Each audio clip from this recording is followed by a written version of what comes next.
महमूद गजनवी 971 ईस्वी में पैदा हुए। वो गजनवी सल्तनत के बानी सुबकतगीन के बेटे थे और 998 ईस्वी में तख्त नशीन हुए।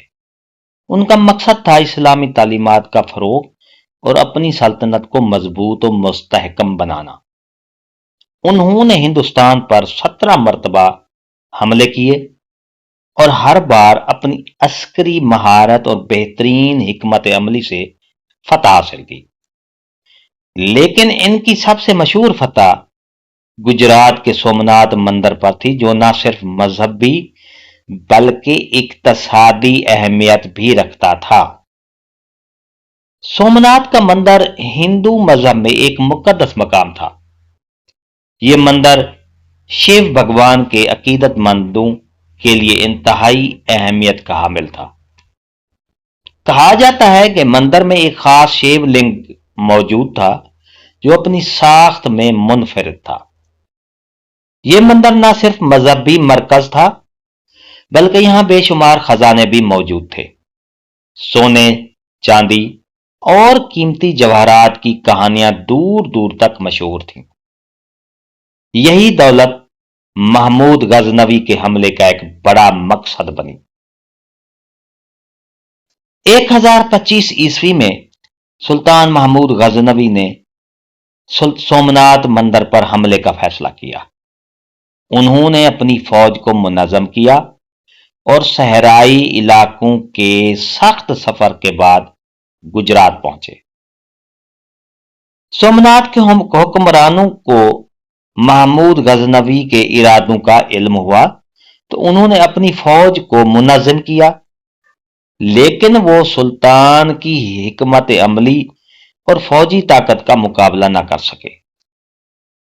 सुल्तान ने अपनी बहादुरी और हिकमत से मंदिर के करीब मौजूद हिंदू फौज को शिकस्त दी। कई दिनों की लड़ाई के बाद सोमनाथ का मंदिर फतह हो गया। फतह के बाद महमूद गजनवी ने मंदिर में दाखिल होकर शिवलिंग को तोड़ने का हुक्म दिया। ये उनकी इस्लामी अकायद के तहत बुत परस्ती के खिलाफ एक अहम कार्रवाई थी। मंदिर के अंदर मौजूद खजाने को गजनवी सल्तनत में ले जाया गया।